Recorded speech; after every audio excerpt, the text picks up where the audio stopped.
Good afternoon, everyone. We will start in just a few minutes. We're going to wait for everyone to join the webinar.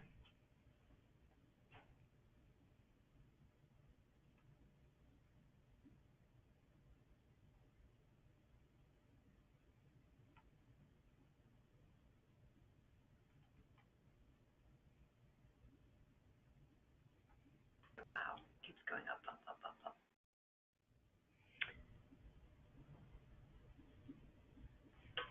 All right, good afternoon. I am Allison Webble, ANAC's Director of Continuing Education, and welcome to ANAC's live webinar on managing depression and HIV primary care. This is the second webinar we are presenting an aspect of integrating mental health care into routine care for the aging HIV-positive adults as part of Mental Health Awareness Month. We are thrilled to present this series and look forward to seeing you on each of the webinars. These webinars will be archived on the ANAC website, and those who are unable to attend the live event today will be able to watch the entire webinar and obtain C&E for up to 2 years from today.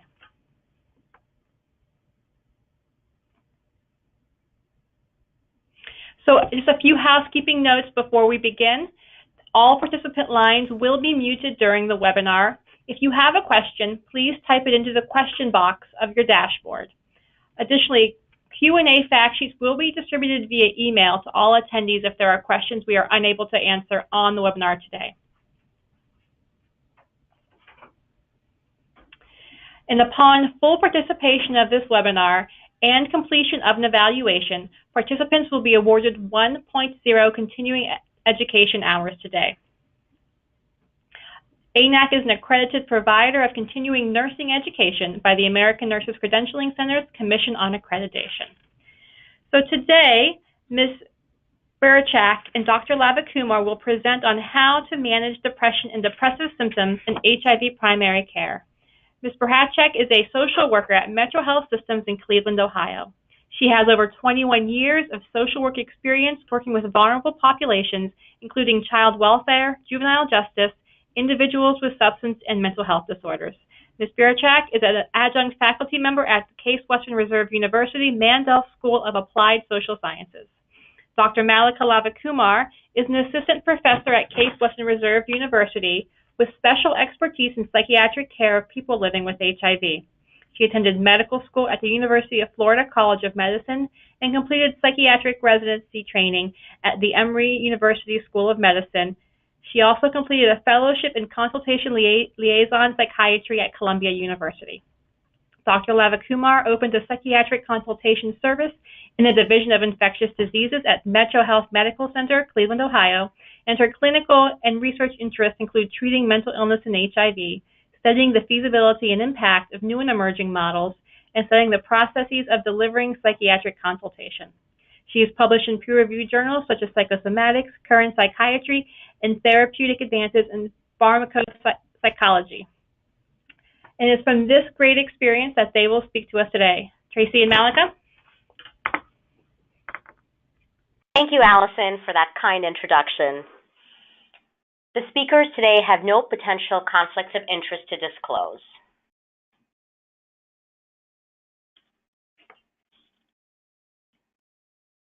We have 3 objectives for today. The first is to examine management of depressive symptoms in HIV primary care. The second is to discuss the medication algorithm for treatment of depressive symptoms in HIV. The third is to describe care coordination and behavioral activation for management of depressive symptoms. A biopsychosocial approach is recommended when evaluating and treating depressive symptoms. Depressive symptoms are very common in people living with HIV. Taking this biopsychosocial approach when evaluating and treating patients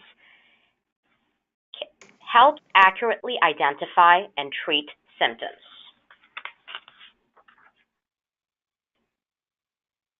Some of the biological factors that cause depressive symptoms are HIV itself, HIV-related central nervous system illnesses, and HIV-associated neurocognitive impairment. In such cases, HIV and related disorders should be treated. Other medical problems that co-occur in individuals with HIV, such as neurosyphilis, hypo or hyperthyroidism, adrenal insufficiency, obstructive sleep apnea, and migraines, can also contribute to depressive symptoms. When these comorbidities are present, it is essential to address them. Prescribed medications, substance use disorders, and chronic pain can also play a role in depressive symptoms. We will discuss these factors further in the presentation.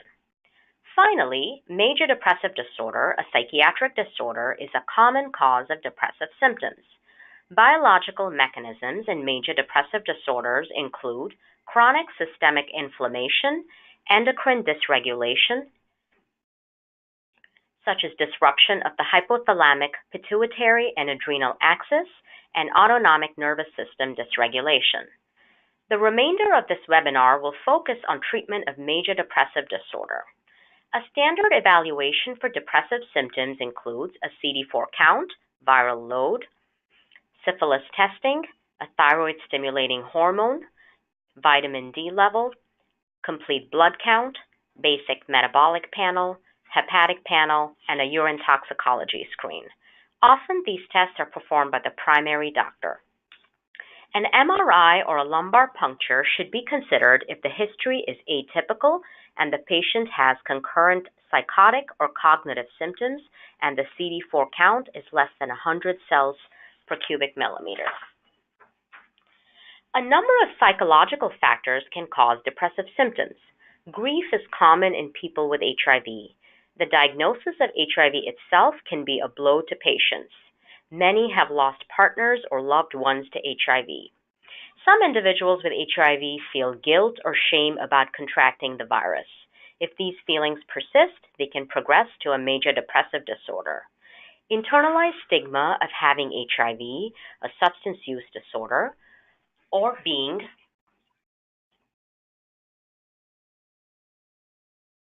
a sexual, gender, or ethnic minority can be factors that cause depressive symptoms. Again, if these symptoms persist, they can develop into a major depressive disorder. Finally, many individuals with HIV have experienced early life trauma, repeat trauma, which impact self-worth and self-care. The management approach for these psychological factors includes education, support groups, and individual or group psychotherapy. Social factors such as unstable housing, social isolation, external stigma of being a marginalized group, being unemployed, having financial stress, and having relationship problems are social contributors of depression. If these factors are modifiable, they should be addressed with the help of case management, social work, and the use of community resources.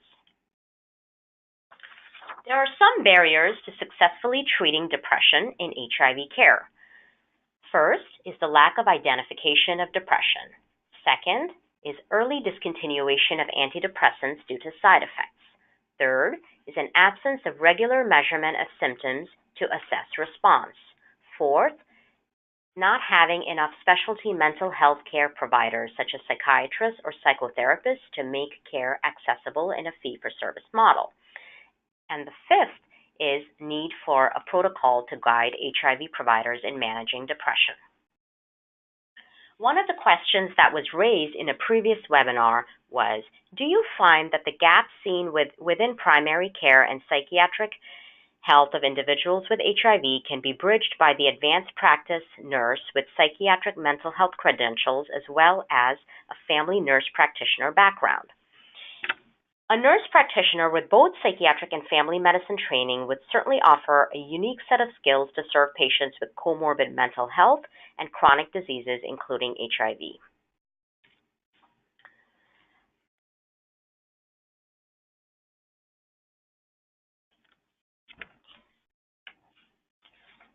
In the previous webinar, Dr. Ann Avery talked about our successful integration of screening and measurement-based depression care into HIV primary care within the collaborative care model.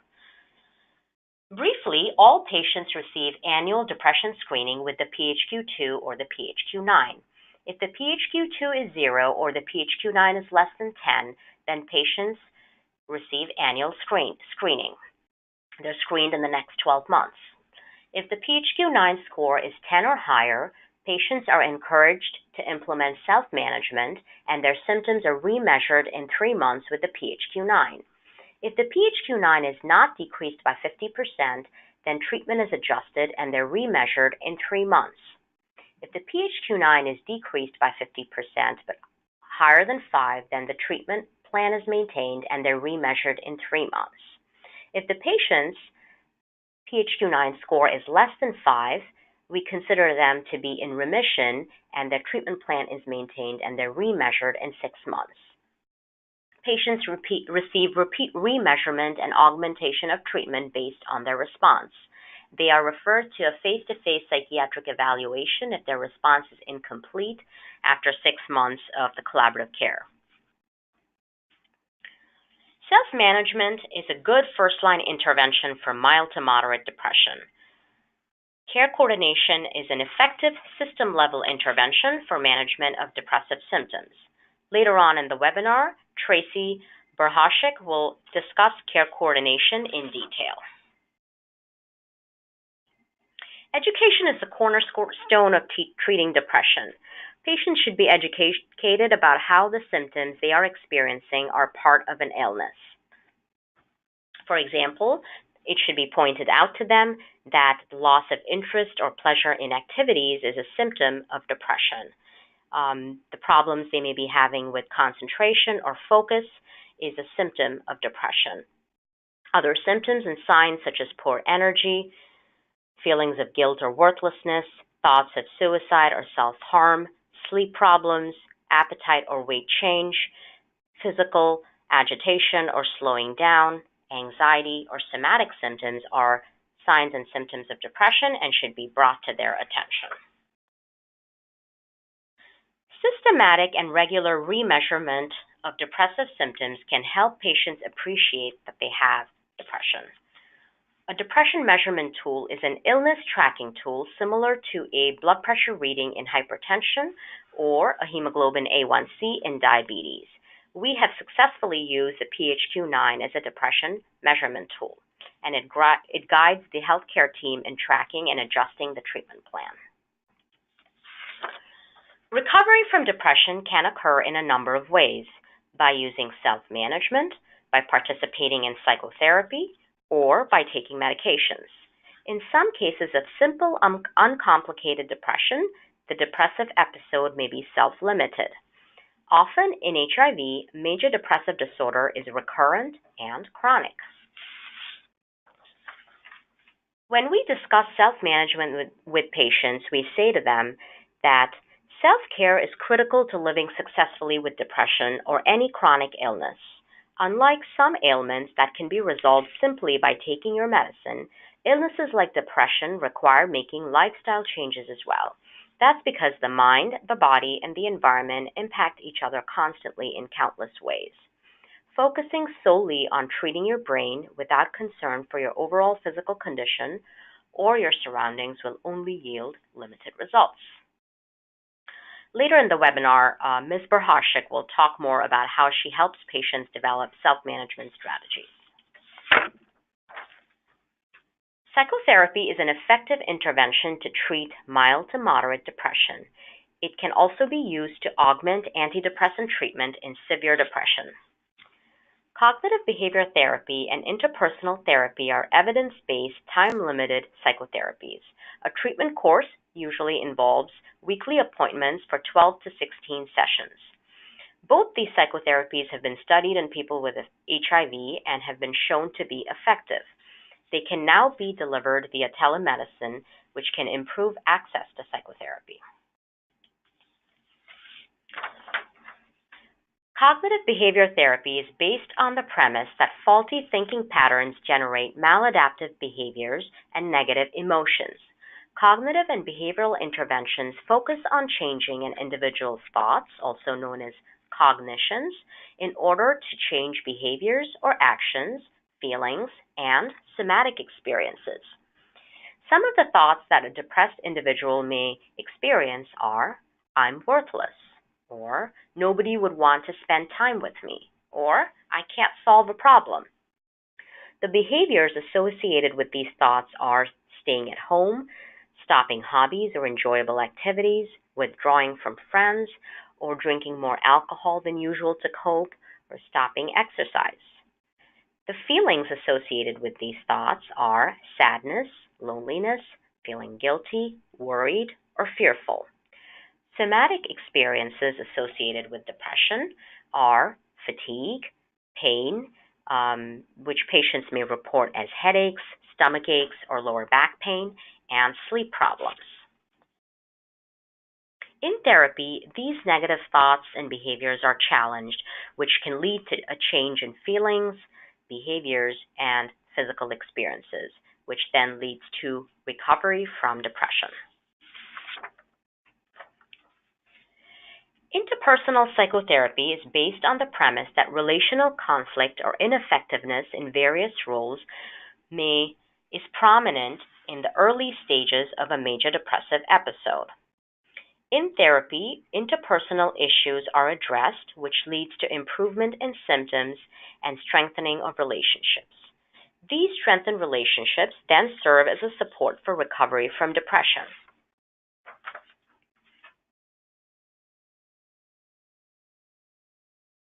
The goal of depression treatment is remission, which is the complete resolution of symptoms.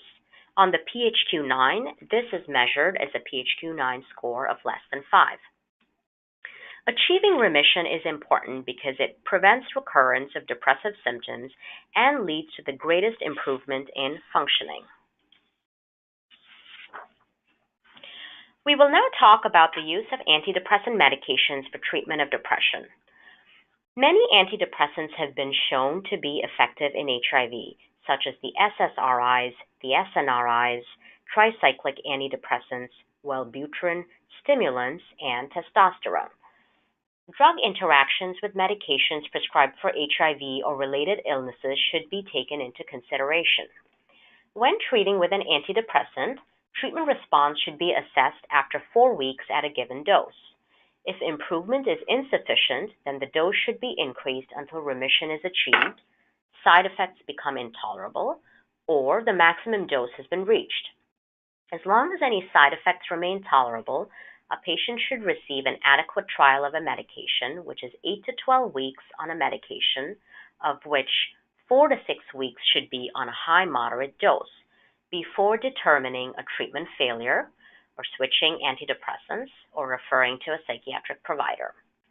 If the patient has tried a medication from one class and it has not worked in the past, then I recommend trying a medication from another class. For example, if the patient has been on an SSRI such as sertraline and it was ineffective, then try an SNRI such as venlafaxine. I will now go over 8 safe and effective antidepressants for major depressive disorder in individuals with HIV. Citalopram is an SSRI. Starting dose of citalopram is 20 milligrams in the morning. It can be increased by 20 milligrams to a total dose of 40 milligrams. Side effects associated with citalopram and other SSRIs are nausea, headaches, initial increased anxiety, and sexual dysfunction. Nausea, headaches, and anxiety are reversible and usually resolve within 2 weeks. Sexual dysfunction is unlikely to resolve but is reversible if the medication is discontinued. Citalopram can also help with anxiety. Escitalopram is very similar pharmacologically to citalopram. A starting dose is 10 milligrams and it can be increased by another 10 milligrams to a total dose of 20 milligrams. The side effects associated with escitalopram are the same as citalopram. Sertraline is also an SSRI. A starting dose is 25 to 50 milligrams in the morning. The dose can be increased by 50 milligrams up to a total dose of 200 milligrams. The side effects are the same as other SSRIs. Sertraline has the added benefit of working for PTSD. Mirtazapine or Remeron is dosed at night. The starting dose is 15 milligrams. It can be increased by 15 milligram increments up to a total dose of 60 milligrams. Sedation and weight gain are side effects associated with mirtazapine. These side effects can be used to the patient's benefit. For example, if there's a patient who is having difficulty falling asleep or is losing weight, mirtazapine can help with weight gain and sleep. The benefit of mirtazapine is that there are no sexual side effects associated with this medication. Bupropion sustained release can be started at 150 milligrams in the morning. Within a week, the dose can be increased to 150 milligrams twice a day. The maximum dose of bupropion is 200 milligrams twice a day. Side effects associated with bupropion are insomnia and restlessness. It is contraindicated in patients with seizures or traumatic brain injury. The second dose should be dosed no later than 2 p.m. It can help with focus, concentration, and energy. It can also help with ADHD symptoms. The downside of bupropion is that it does not help with anxiety, which is a common comorbidity in people with HIV. Venlafaxine is a selective serotonin norepinephrine reuptake inhibitor. A starting dose is 37.5 milligrams, and within a week, the dose can be increased to 75 milligrams in the morning. The dosing can be increased by 75 milligram increments up to a total maximum dose of 375 milligrams. It is similar to SSRIs in terms of side effects at low doses. At high doses, it can cause hypertension. Venlafaxine has the added benefit of helping with pain. It also works for anxiety and PTSD. Duloxetine is another SNRI. The starting dose of duloxetine is 30 milligrams daily. It can be increased by 30 milligram increments up to a total dose of 120 milligrams. It is similar to SSRI at low doses. It can help with pain and also with anxiety.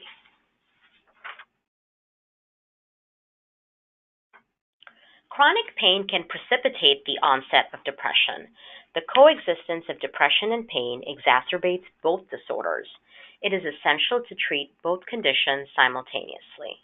The SNRIs, venlafaxine and duloxetine, as I previously mentioned, can improve the symptoms of chronic, neuropathic, and musculoskeletal pain.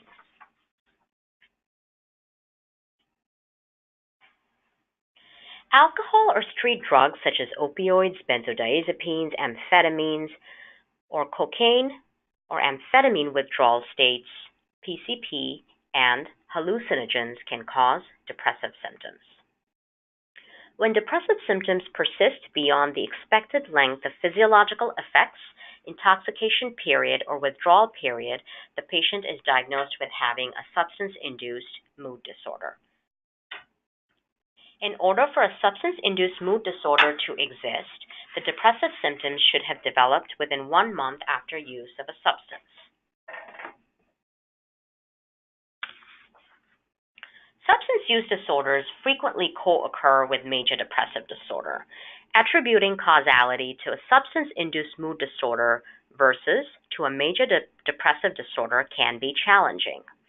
When the patient reports that depressive symptoms preceded initiation of substance abuse, a major depressive disorder may be present. When a substance use disorder and a major depressive disorder are both present, a dual diagnosis approach is recommended, which involves treating both disorders in parallel fashion. Motivational interviewing is an effective strategy for engaging patients with substance use disorders in treatment.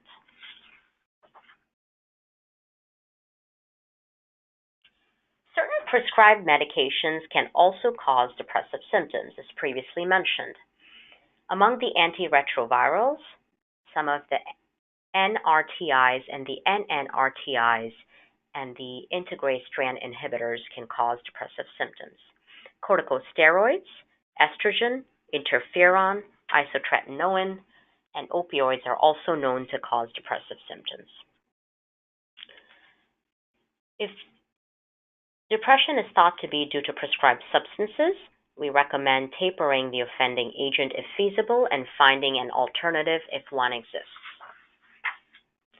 Grief is common in major depressive disorder, and it is important to distinguish grief clinically from major depressive disorder because the management of these two conditions can be different.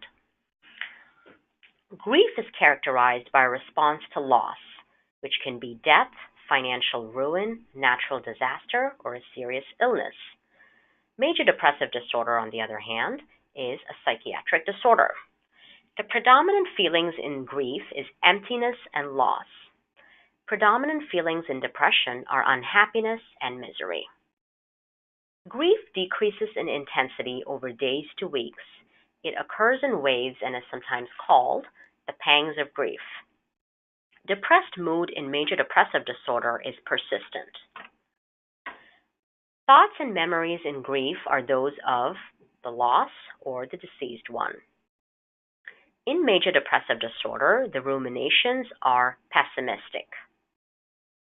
Emotional pain and grief may be accompanied by positive emotions and humor. The self-esteem is usually preserved in grief. On the contrary, in major depressive disorder, self-loathing and worthlessness are common. Death and dying is a common theme brought up by those going through grief. The goal is usually to be united with the deceased. Death and dying can come up in individuals with major depressive disorder. However, in these cases, individuals think about death and dying because they feel worthless, undeserving of life, and can't cope with the emotional pain of depression. The management of grief involves patience, providing support, and psychotherapy if the grief becomes complicated. The management of major depressive disorder involves self-management, medications, or psychotherapy.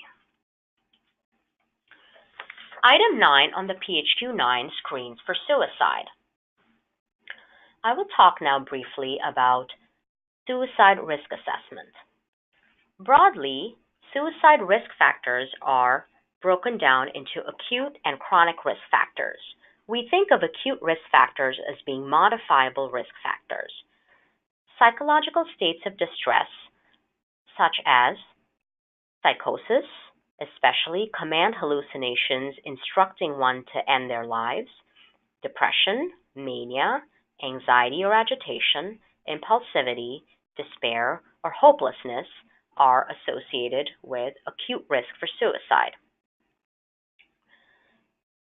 There can be certain activating events, such as loss of one's job, a decline in one's career, worsening financial situation, a loss of housing, problems in marital relationships, or a deterioration of physical health that can imminently increase the risk for suicide. Events that lead to humiliation are associated with suicide risk. Finally, the access to means is an important risk factor. Guns are high lethality means, and what I mean by that is that an individual is unlikely to survive a suicide attempt that is attempted by a gun or hanging. However, they are quite likely to survive superficial cutting or pill ingestion. Chronic risk factors for suicide are the history of a previous suicide attempt, a history of non-suicidal self-injury, such as cutting, or a family history of suicide. While these are important to take note of, these are non-modifiable risk factors. Once the risk factors are identified, it is also important to look at protective factors. Some protective factors for suicide are identifying reasons to live, having a responsibility to family or others, having a supportive social network or family, fearing death due to the pain or suffering that one will go through when they attempt suicide, belief that suicide is immoral, or being highly engaged in work or school. Once the risk and protective factors are identified, they can be weighed against each other, and the overall suicide risk can be stratified. The Columbia Suicide Severity Scale is a very useful tool in stratifying risk. Those who have low suicide risk can be followed up in routine care. Those with moderate or high suicide risk require close outpatient follow-up. Modifiable risk factors such as depression, anxiety, psychosis, mania, or substance abuse should be treated. A safety plan should be formulated. The safety plan should involve whom to call if feeling overwhelmed. These can include personal supports, providers, or a local crisis line. It should involve helping the patient think about what activities one can do to feel less overwhelmed, helpless, or hopeless. Some patients identify taking a bath or going for a walk or watching their favorite movie as decreasing their sense of helplessness or hopelessness. Finally, if the patient has means, especially a high lethality means such as a gun or a stockpile of pills, these should be removed from the home. Outpatient treatment, intensive outpatient treatment should be considered to intensify their treatment plan, or intensive or inpatient treatment should also be considered. As a last resort, patients should be brought to the ED. In the previous webinar with Dr. Avery, a question was raised, do you see any suicide attempts? If a patient answers affirmatively to item 9 on the PHQ-9, the behavioral health care manager assesses for suicide risk and consults immediately with the psychiatrist. As a result, we've taken patients to the emergency department because of suicide risk. We have also had patients reach out to the behavioral health care manager with suicidal thoughts, leading to interventions such as calling the police or mobile crisis to assist. We have not had any suicide completions in the 2-year period that we've implemented collaborative care. We have not had any high lethality suicide attempts either. We have seen some superficial cutting, so we've seen non-suicidal self-injury and low lethality attempts.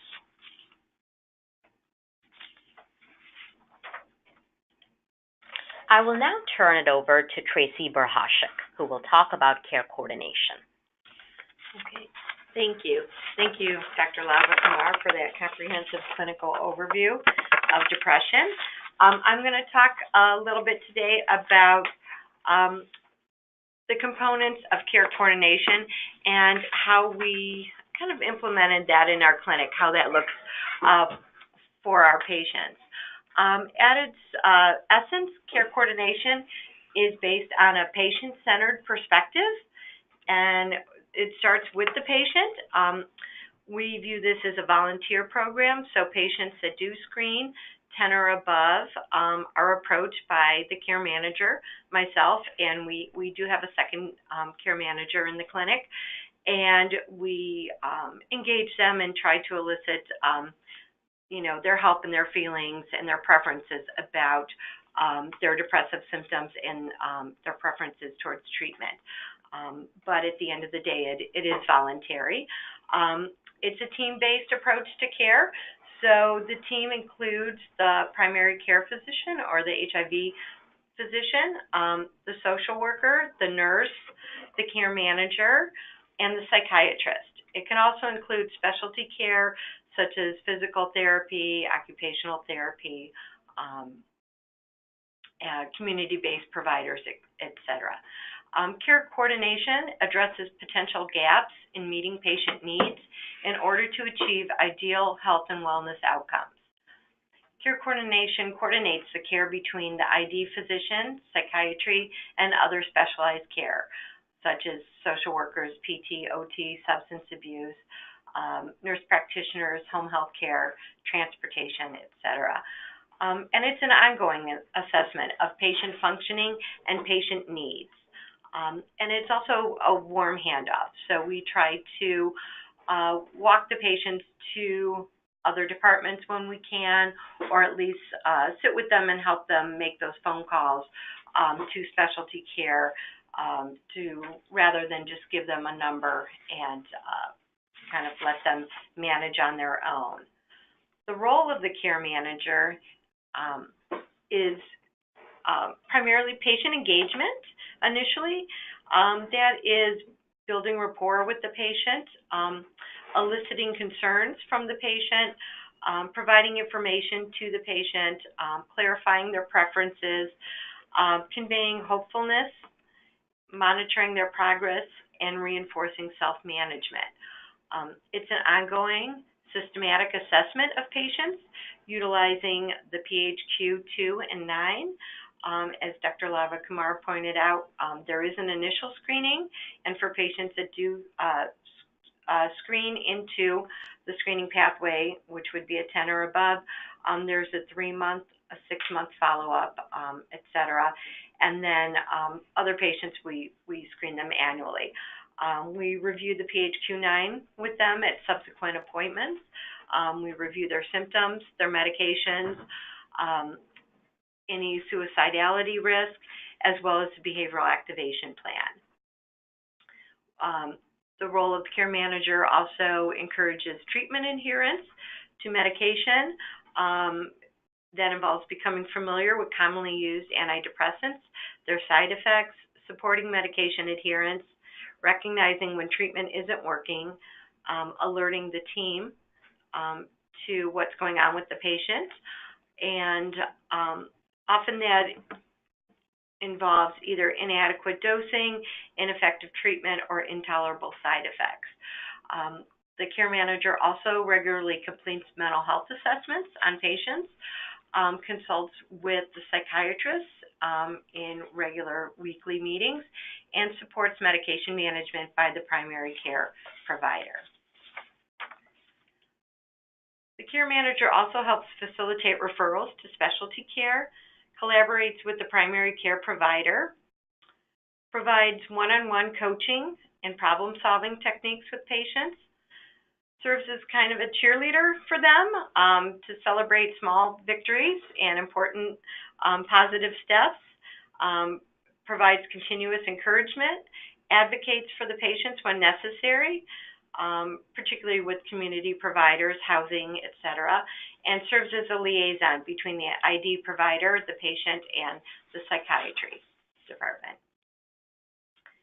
Characteristics of a care manager include the ability to be a team player, really feeling a part of the treatment team and taking responsibility, collaborating with others. At the end of the day, it's not about whose plan it is, it's the patient's plan. The ability to be flexible, that includes flexing schedules, times, roles. Often the care manager wears many hats throughout the day, so being able to kind of juggle a lot, various roles, being supportive to the patient and supporting their decision, even if it's maybe not the ones that as the healthcare team we would necessarily choose for them, but providing support and still encouraging them about what best practice would be in terms of medication. Being non-judgmental of patient choices, lifestyle, histories, detail-oriented. There is a lot of specific information that we deal with on a regular basis, including medication, dosages, titration, various appointments, clinical appointments for patients. So being able to be very organized and pay attention to detail. And the ability to work with diverse populations. Here at Metro, we have a very diverse population in terms of racial demographics, socioeconomic demographics. So being able to kind of work with people coming from where they're coming from, and at the end of the day, perseverance. Sometimes it takes multiple attempts to engage and gain trust. So education and training. A care manager can either be a registered nurse or a licensed social worker. Here at our clinic, we are both licensed independent social workers. and a theoretical orientation to and skills in behavioral activation, brief problem-solving therapy, motivational interviewing, and cognitive behavioral therapy. Awareness and use of these strategies and theoretical models helps with moving patients forward and kind of getting them unstuck in some of their negative behavioral patterns that keep them in that depressive cycle. Some of the challenges of care coordination. We have a lot of patients with unmet basic needs such as unstable housing or homelessness, transportation barriers. Phone service has been a big barrier for us. Oftentimes, it's difficult to make follow-up phone calls. Phone service is often intermittent. Phone numbers change frequently. Also, the stigma of mental health. Many of our patients don't want to admit that they have a problem. There's cultural considerations regarding mental health diagnosis and labels that we often deal with. Poor adherence to treatment. That is both their general HIV treatment, follow-up appointments to the clinic, and also inconsistent medication adherence. Often there's self-discontinuation of medication by not allowing the treatment titration for optimal effectiveness of the medications, or they just unable to tolerate the initial side effects. So really working through that with patients is a challenge. We also have quite a few complex patients with multiple comorbidities. That can be either multiple medical issues, multiple mental health issues, or both mental health and substance abuse comorbidities. And one of the other challenges that we've found in our clinic is really inadequate or unsafe community resources for behavioral activation. Many of our clients cite their unsafe neighborhoods or communities as a barrier to getting out and doing even basic behavioral activation, physical activities such as walking, and they lack transportation to kind of get to safer neighborhoods or communities. So that has been a big challenge we try to work through, and the sheer number of patients that we have seen. We have a total patient number of 1,673 patients in the clinic.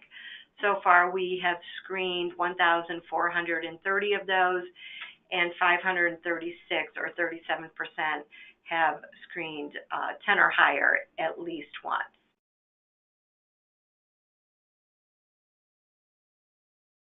So in some ways, to work around the challenges, ideally, you need to be very creative. Try to come up with some ideas that they can do that are local, safe, and acceptable to them, things that they might be willing to consider doing. Many of our patients present with multiple challenges, physical challenges, emotional, environmental, financial, etc. So I do a lot of searching in the community for free events that maybe are on bus lines that patients could get to readily, and helping them resolve those challenges to begin engaging in physical, social, and pleasurable activities. Helping normalize their experience. Many patients do not, they feel that something's wrong with them, this is abnormal. Really walking them through that, normalizing that, and providing education regarding depression and other mental health diagnoses. And allowing the patient to kind of tell their story, listening to them to find out what they enjoy or may have enjoyed in the past. I found that direct questioning often leads to dead ends in terms of asking them what they like to do or what are their hobbies. Many of our patients have been depressed for so long that they're kind of unable to really come up with an answer to that. So just talking about more pleasurable times. Behavioral activation is the identification and implementation of behaviors that lead to an increased physical, social, and pleasurable activities. Supports the patient in developing a plan to introduce or increase these activities into their daily routines. And it works by reducing depression by gradually increasing engagement in pleasant and enjoyable activities identified by the patient. It helps the patient learn new ways of dealing with distress and reducing avoidant behavior. Behavioral activation, as Furster comments, is the conceptual formulation as well as the treatment of depression really depend upon focusing on behaviors the patient is not engaged in. The most obvious aspect of depression is a marked reduction in the frequency of certain kinds of behavior and an increase in the frequency of others, usually avoidance or escape. And the goals of care coordination are to help reestablish routines for the patient, distract from problems or unpleasant events, increase positively reinforcing experiences, and to reduce or eliminate avoidant behavioral patterns, increase critical thinking, and decrease negative emotional responses. Ideally, we would like for patients to engage in each of these activities daily, but even one activity a day may be a starting point for some patients. Patients often have difficulty identifying one or more of these activities. Encourage small steps and celebrate small victories. And you could see how some of these activities overlap. I encourage patients to try to find activities where they may be doing something physical that's also social as well to kind of increase that behavioral activation aspect. And this is a sample of a social activity worksheet to capture weekly social activity. The worksheets for physical and fun activities can be structured in the same way. Ideally, we have the patient identify the activity, where it occurred, and with whom they participated. Social activities break the cycle of depression because we know breaking the cycle is not easy. It's important to notice stressors in your life and create a plan to help you from becoming overwhelmed. Making a list of positive relationships and maintaining contact and engagement in purposeful, planned activities keeps you connected and engaged. Visit with family members or friends more often. Plan an outing or join a social group or local recreation center. Physical and health activities are an important step to helping recover from depression.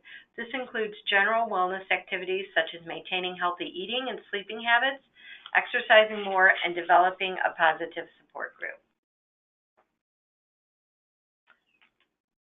It's important to take time to engage in pleasurable activities that you can enjoy with others or by yourself, such as gardening, biking, listening to music, or taking a walk. Participating in pleasurable activities can help break the cycle of depression. I'm going to review one of our patient cases. Patient 1 is a 51-year-old Caucasian male. He initially presented with symptoms of depression and anxiety, including anhedonia, feeling down, depressed most days, sleeping difficulties, fatigue, poor concentration, low self-esteem, and feelings of shame or guilt. His initial pH screening was a 10.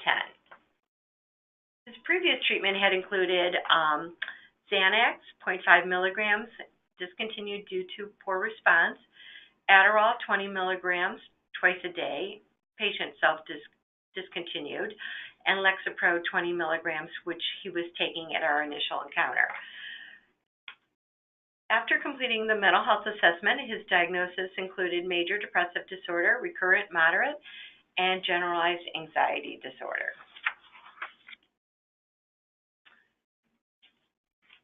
This is a sample of the behavioral activation log that we completed when he began to physically feel a little better. And as you can see, each day he identified either a social, a physical, or a fun activity that he had completed, and then rated them in terms of satisfaction. And sometimes there may have been a day where he didn't maybe have one of all three. These are I encourage patients to start small. These, as you can see, are fairly, routine activities, nothing really out of the extraordinary, but even getting patients re-engaged in small activities can be very helpful.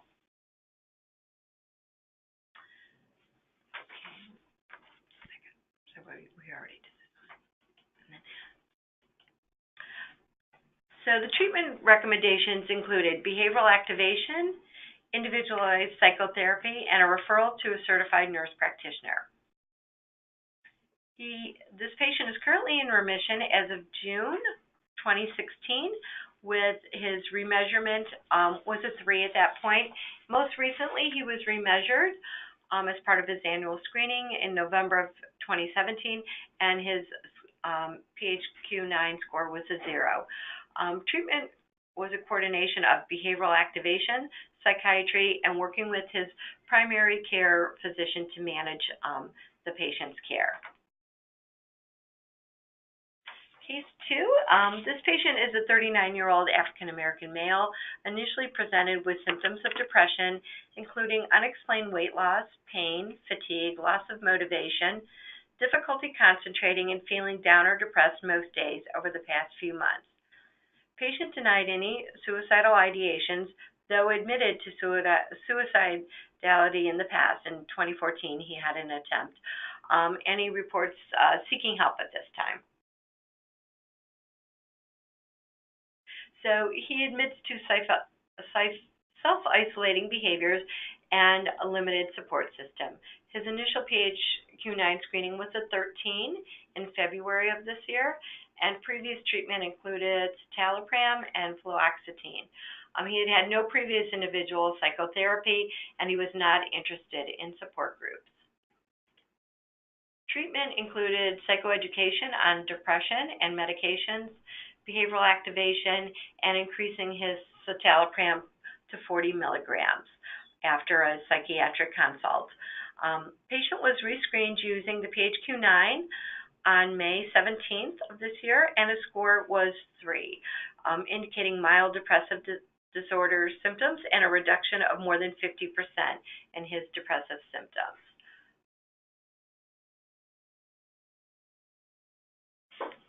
That concludes our prepared material. We have a website that will show you how to implement collaborative care for HIV. The website is midasforhiv.org, and feel free to contact me with any questions that you may have. And on June 7th, I will be speaking about unipolar depression versus bipolar depression in people living with HIV. Thank you both so much. We do have a few minutes for questions, and please remember to use the comment box to ask your questions.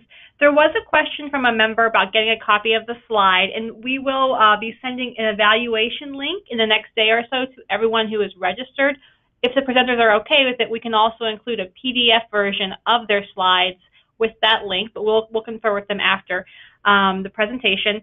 And I also just want to reiterate that this website, midasforhiv.org, has many of the resources that both Tracy and Malika presented today. So to please take a look at that website and see if you're able to get some of the resources for your clinic. Did anyone else have a question that we could answer? We have about 3 minutes left for questions. So it sounds like a really great project. Can you guys tell me a little bit about what your plans are next and how, if you hope to expand it? Yeah, so as far as sustainability goes, Medicare is now reimbursing for psychiatric consultation, and we're going to start doing that. Ryan White has agreed to provide salary support for our care managers, sometimes known as care coordinators, and for psychiatric consultation. Our next steps are to better understand and treat PTSD, which is a very common comorbidity in people with HIV. The rates of PTSD are comparable to the rates of depression. So I think that would be the next step. and to start to look at who responds well to this intervention and who are the people who are non-responders, and how can we modify our collaborative care intervention and treatment to help the ones who are not responding get better. We find that those who are severely depressed are less likely to respond versus the ones who are mild to moderately depressed have the most robust response to collaborative care. Great. Well, that is all the time that we have for today. I want to thank both Tracy Birachek and Malika Lavakumar for their amazing presentation, and to all of you for participating. As you can see on the next slide, for those of you who have registered for this webinar, we will send you a link to the slides, and evaluation. And once you have completed that, then you will be able to print and save your CNE certificate or your certificate of completion. Again, this is only for those of you who have registered. So if you have any questions about that, or if you don't get that in the next week or so, you can email us at anacnet.org, as seen on here, and we can work to get you those slides. Thank you all, and we hope you have a great rest of the week. Thank you. Thank you.